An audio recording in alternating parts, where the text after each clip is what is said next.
안녕하세요, 큐제튜브입니다. 오늘 다뤄볼 사건은 어린이 보호구역에서 경적을 울리며 아이들의 생명을 위협한 한 정신나간 X의 사건을 알려드리려고 합니다. 대한민국에는 조두순이라는 천하의 개 쌍것이 있다면 일본에는 이런 X들이 세상을 더럽히고 있군요. 그리고 사건과 더불어 일본의 위험한 통학로의 문제점에 대해서도 짚고 넘어가는 시간을 가지도록 하겠습니다. 구독과 좋아요로 많은 응원 부탁드리겠습니다.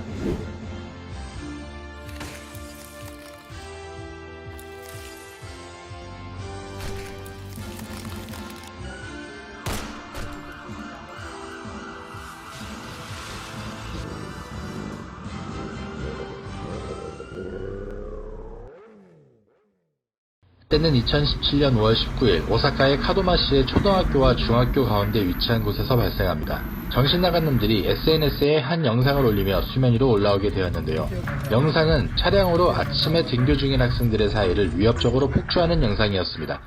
차량에 탄 놈들은 등교하는 아이들에게 비키라고 중얼거리며 굉장히 위험하게 좁은 통학로를 빠른 속도로 폭주합니다.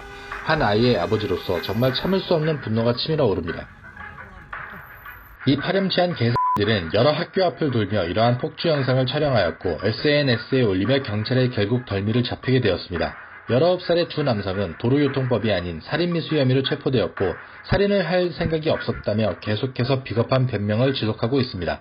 하지만 현재 구속된 상태로 계속해서 재판을 진행 중에 있습니다. 피해자가 명백히 사망할 수 있음에도 난폭한 운전을 하다가 사람을 사망케 한 사고에서 징역 22년을 선고한 판례가 있습니다.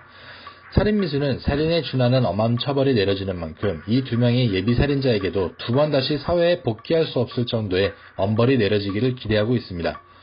그런데 말입니다. 아이들이 통학하는 도로의 안전대책이 너무나 허술하게 되어 있는 건 아닌가 싶은 생각이 들었습니다.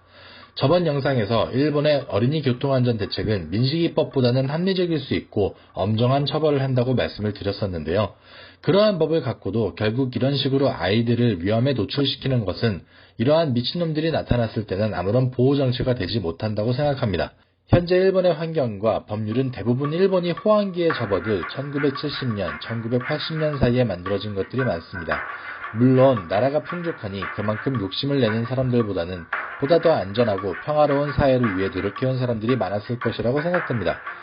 그러나 그때 이후로 아무런 발전과 개선이 없는 현 상태는 그때보다 차량은 늘어났고 스마트폰, 자전거, 킥보드 등 안전사고에 취약한 환경으로 급격한 변화를 하게 되었지만 일본의 대책은 여전히 예전 그때로 머물러 있는 것 같습니다. 아이들 등하교 시 차량 통행 제한이 있는 구간을 설정한 것은 아주 훌륭한 대안이라고 생각은 합니다. 그러나 통행 제한으로 묶이지 않은 구간에서는 운전자가 자칫 조금만 핸들을 틀어도 아이들은 흉기와 같은 차량에 피해를 입게 됩니다.